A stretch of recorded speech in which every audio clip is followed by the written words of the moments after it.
I think that most people, luckily can relate to the idea of visual impairment. Both of us wear glasses. I think many people wear corrective lenses around the world, or even if they don't, that feeling of getting up in the middle of the night in the dark to get something and putting out your hands, bumping to the wall. I think everyone can relate to this. This is probably the most important way that people can advocate for the work. Excellent. Welcome to HolyShift, Biomedical Breakthrough Shaping Tomorrow. What is biomedical engineering exactly? It's about engineering solutions that improve human health, from new medical imaging tools to personalized cancer treatments. HolyShift reveals the people, passion, and purpose powering the future of biomedical research. I'm your host for today, Zachary Danziger, filling in for Angela Gill-Nelms. We're joined today by Dr. Ming-fai Fong, an assistant professor of biomedical engineering at Georgia Tech and Emory, who studies one of the coolest things about the brain, its ability to change and rewire itself, something called plasticity. Her lab explores how we can turn the brain's plasticity into a powerful tool for vision rehabilitation. Outside the lab, you'll find her doing STEM outreach for blind and visually impaired students, helping to spark curiosity and opportunity in the next generation. So, get ready. We're diving into the science of brain plasticity, vision rehab, and what it means to literally change the way we see the world with Dr. Ming-fai Fong. Ming, thanks for coming in today and talking with me. Yeah, absolutely. I'm happy to be here. Great. I'd like to start with the big picture. So can you give us a high-level overview of what kind of research you're into? What are you working on? Yeah, I definitely can. And so, my research kind of focuses on two different areas. There is neuroplasticity and there is the visual system. So neuroplasticity is the capacity for the brain to change in some way. So this might be cells like neurons, or this might be in connections between neurons called synapses, anything that has to do with the capacity for the brain to change. And the visual system is the parts of the eye and the parts of the brain that allow us to see. And so if we combine those two things, that's kind of what my research focuses on, which is how neuroplasticity changes our ability to see the world. And, really the focus of my lab is how we use plasticity as an engineering tool to, kind of improve the lives of individuals living with visual impairment, to kind of change the way people can see for the better. Oh, okay, interesting. So changing the way the brain is wired or connected or something like That's that. right. So, okay, tell me more about how that works. Are you creating the changes in the brain, or are they happening naturally and you're guiding them? Yeah, and so that's a great question. We try to attack the problem from both of those angles. And so, you can think about things like high-tech stimulation of neurons and trying to artificially drive changes in the brain through plasticity. Or you can think of things that would just happen with everyday learning. When you learn a new skill or learn a new fact, there's changes that happen in your brain. And we're really interested in studying what those changes are to see whether or not maybe we can bias the brain toward one direction or another. Okay, so stimulation of the brain. What do you mean there? How do you stimulate? Are you talking about activating cells in the brain? Do you have to go in there to do that, or how does that Yeah, work? and so sometimes, there's different tools for trying to stimulate the brain using electricity or using light. And then because it's the visual system, we can use old school stimulation of the brain by just changing the visual environment, say flashing some lights or using some kind of visual exercises for someone. So all of these things are something that can affect the way the brain processes visual information and the way that it changes in response to this kind of stimulation. Okay, so stimulating the brain, changing the way I would see the world. That sounds a little intimidating. Should I be nervous about having my brain changed? Well, the truth is that our focus is really, learning how to change the brain for therapeutic purposes. So there's, visual impairment is kind of a worldwide problem, and we're really interested in ways to stimulate the brain in order to address this kind of problem. So you shouldn't be scared, I don't think, unless there's something I don't know. Okay, well, can we go into that a little bit more? So what are these real world medical challenges you're talking about? So you mentioned visual impairment. Is there a type that you're mostly investigated in? Or? Yeah, and so certainly we're interested in a number of visual impairments, but one of the real world problems that we've been very invested in recently is a disability called amblyopia. This is commonly known as lazy eye. And so do you know anyone who's had lazy eye before? Yeah, well, these glasses are covering up my own lazy eye. So Okay, yes, and so, like an N of one, we already know it's a very common visual impairment. Most people know someone who's been affected by lazy eye, whether it's their family member or their friend. And so we're really focused on this visual impairment called lazy eye. It's a common visual disability. It affects kids, it affects adults, it affects, a number of different people. And usually the origin of lazy eye usually starts with some kind of ophthalmic problem to one eye, some kind of problem with one eye. This could be something like a cataract in one eye. It could be something like, being very nearsighted or farsighted in one of your eyes. It could even be just the eye not being able to move in coordination with the other eye. But whatever the problem with that one eye is, if this occurs during early childhood, this is a time when the brain is really rapidly developing. And so in this case, the brain can develop in a way that ignores information from that lazy eye.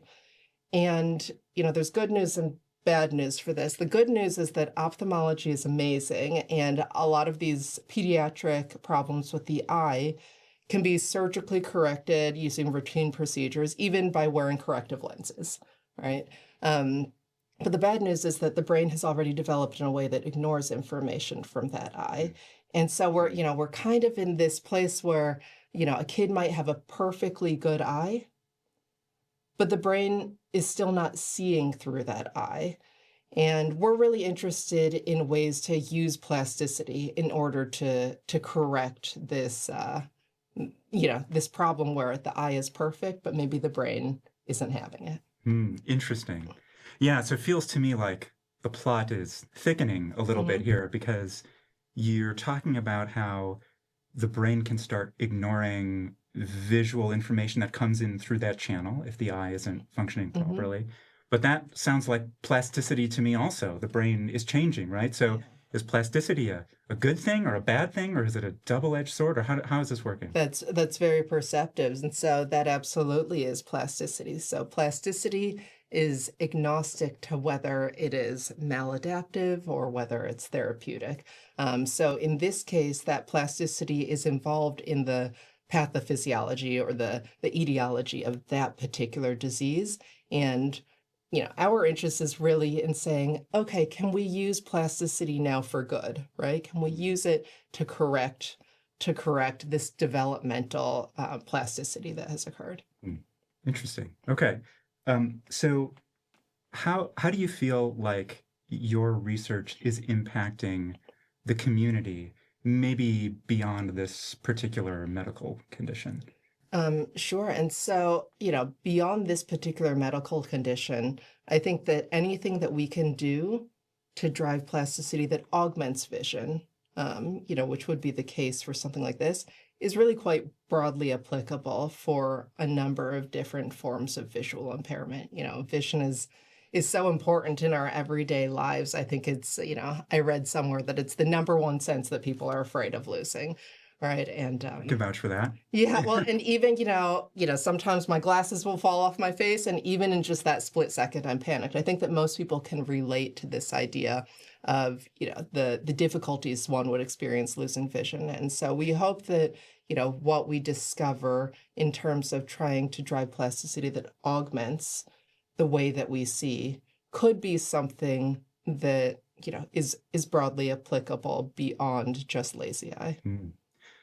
So with all of my eye nonsense, I have two different pairs of glasses and I can't wear contact lenses. Okay. So Are you going to be able to help me? Am I going to be able to get rid of my glasses I at one hope point? so. That is our dream. And so, the other thing that I'll mention is that, you've probably heard that, oh, it's easier for a young child to learn something Like than an languages. adult, Yeah. right? Like language and, even new skills and, facts that, facts that they may, learn at school, right? It's Mhm. much easier for children.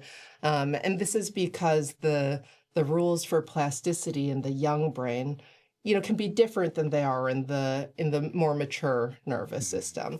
But, our hope is that, we can understand plasticity in the developing brain, we can understand it in the adult brain, and so that, whatever someone's walk of life is, we may be able to help them. Okay, so you can't teach an old dog new tricks. That's out the window. If you can get into the brain with plasticity, even a brain as old as mine, you think you still have a chance. I think a brain much older than yours. How do you think it would change healthcare or the course of the future of healthcare if we didn't have research like this? Yeah, so that's a great question.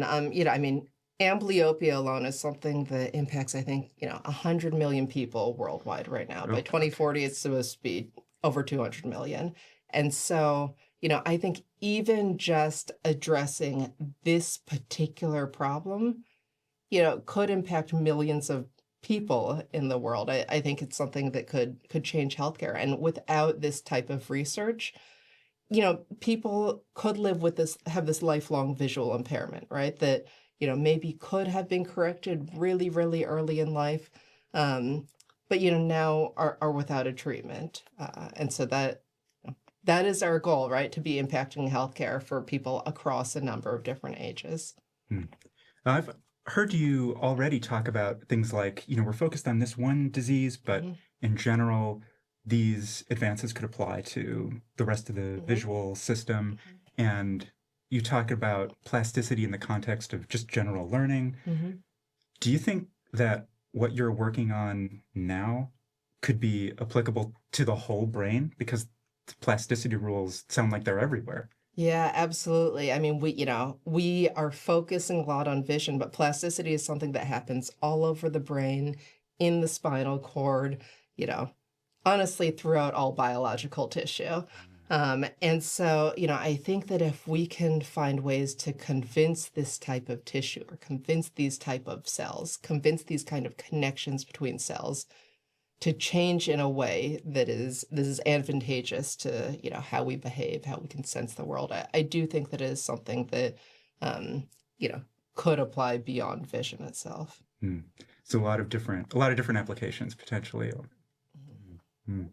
So we can all learn things a little bit faster. Mhm. I think so. And what I'll say, even about vision, like someone who loses their vision, whether it's through amblyopia or something else, there's changes that happen in the brain well beyond the visual system, Hmm. that can help, compensate for loss of sight or might be maladaptive. Like I said, we never know what plasticity will do, right? Hmm.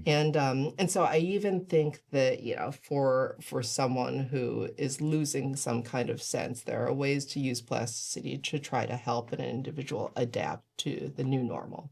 Ah, that sounds like some of the folk science I've heard before, where if you lose one sense, the rest of your senses become heightened. Mhm. Is there any truth to that, or is that just It's very interesting that you mentioned that. We have been, quite interested in the compensation that might occur elsewhere. And, in scanning through clinical case studies, what I've seen is that there's plenty of cases where other senses are heightened, but there's also plenty of cases where, there might be some kind of decrement in that other sense, right? Yeah, something like if you lose vision, then it becomes more difficult to figure out where in space a sound might be coming from, which direction a Mm. sound may be coming from. And the truth is that, we don't have a good handle as a field right now on what drives the plasticity to be advantageous, right? Augmenting the senses, and what might drive plasticity to, in some sense, penalize some other senses and certainly this is an area that we're quite interested in exploring because, we want to push everything toward augmenting Yeah, senses. right. That's awesome. I've seen, when I'm browsing the internet endlessly, wasting my time, I've seen these videos where you are supposed to you're supposed to say what word the person in the video is saying, but they change the the word that they're saying of the person, but they change the audio over it. So they'll be saying one word, but you'll see that they're saying a different word. And whatever you see the person saying, that's just the word that you hear. Right. It sounds like this same kind of crosstalk. Right, exactly. Yes, certainly, the brain is very interconnected, including, between these auditory streams and these visual streams. And so it's unsurprising to me that this would actually be a pretty difficult task to do. Like, I don't think this is unique to you. I think a lot of people can probably relate to this idea that, a lot of times you say something that you see as opposed to the thing that you're thinking. Right? So where do you get the funding to do this kind of work? What's supporting your research? And so our research is supported by a combination of public and private funding sources. And so we're very fortunate for this. At the federal level, we're supported by the National Eye Institute, which is part of the NIH, that focuses on, vision saving research. That's the National Institutes of Health? That's right, at the National Institutes of Health. It's one of the institutes at the National Institutes of Health. And then our work is also funded by the National Science Foundation that supports basic science research. And this is a great partnership, right? Because ultimately, in order to translate some of the basic science to the clinic, you really need to understand that basic neurobiology, and you really want to understand how that can apply to healthcare. So that's how we are supported at the federal level. Like certainly at the state level, we are supported by the University System of Georgia that, not only supports my research, but also gives me this great infrastructure and community for running my research lab. And then we're also supported by a nonprofit organization called Research to Prevent Blindness that really has been involved in a lot of kind of high impact vision saving research over the past 60 or so years. Oh, that's really cool. So I heard a lot of clinically oriented supporting institutes there, but then also you mentioned the National Science Foundation, which you said is a basic science research funder. So why would a basic research funder be interested in your work, right? How do you understand the fundamental science is separate and apart from the clinical application? Yeah, well, I mean, I think that these two go really hand in hand.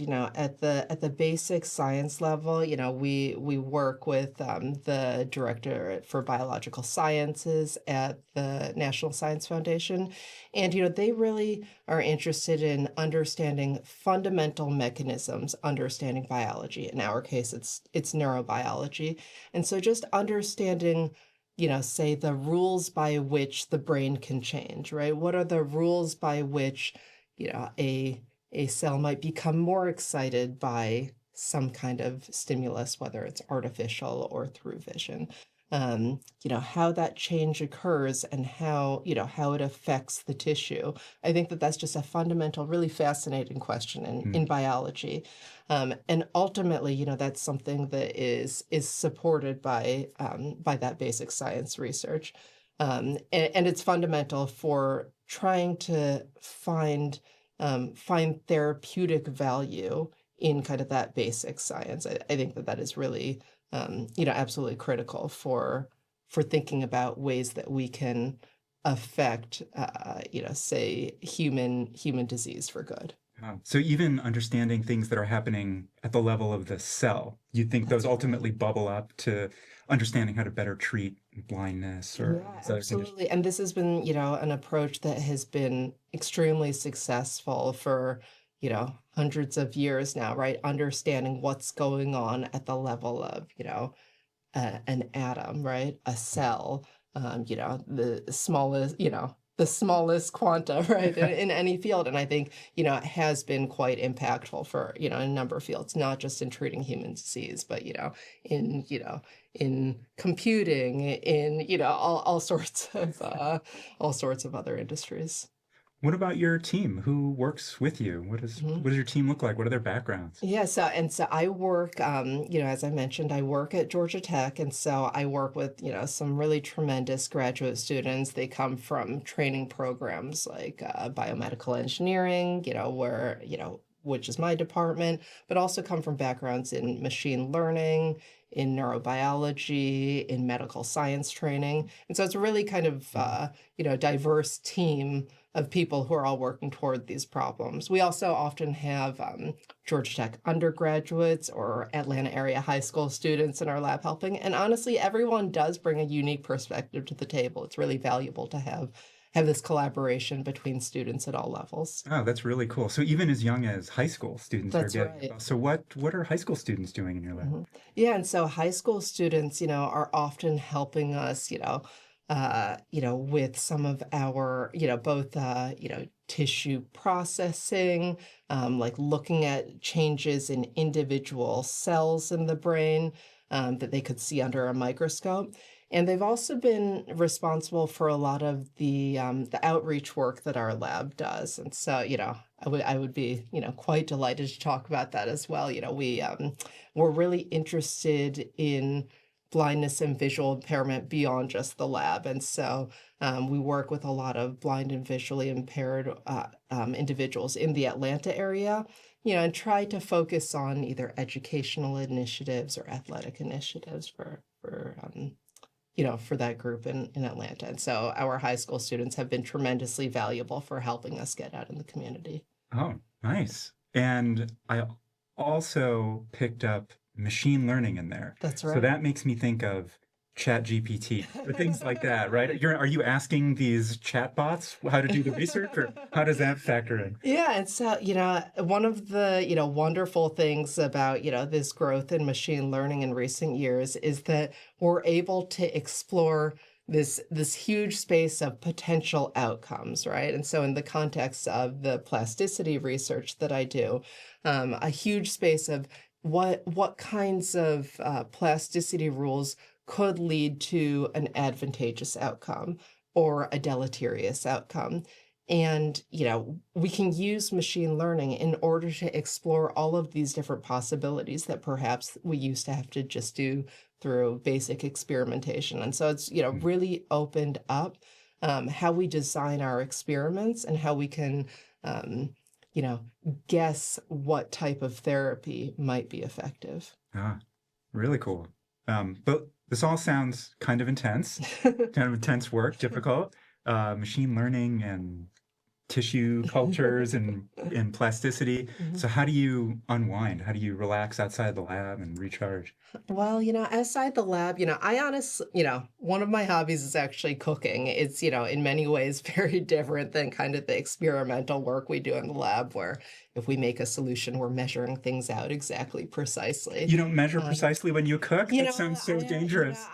I am one of those cooks that kind of likes to experiment with different flavors and different amounts. Like, I'm not a picky eater, so I'll probably eat it anyway. But it's something that for me is very relaxing, I would say, and it's usually quite fun. Usually what I make is quite edible, and so usually it's quite okay. That's a good success rate, I suppose. Yeah. And so what kind of food are you making? And so, my parents are both from Hong Kong, so I love to cook Chinese food. Okay. But, I also like to play around with, different ethnic food and explore, different spices that maybe I didn't grow up with as a child. Okay, well, I won't tell them.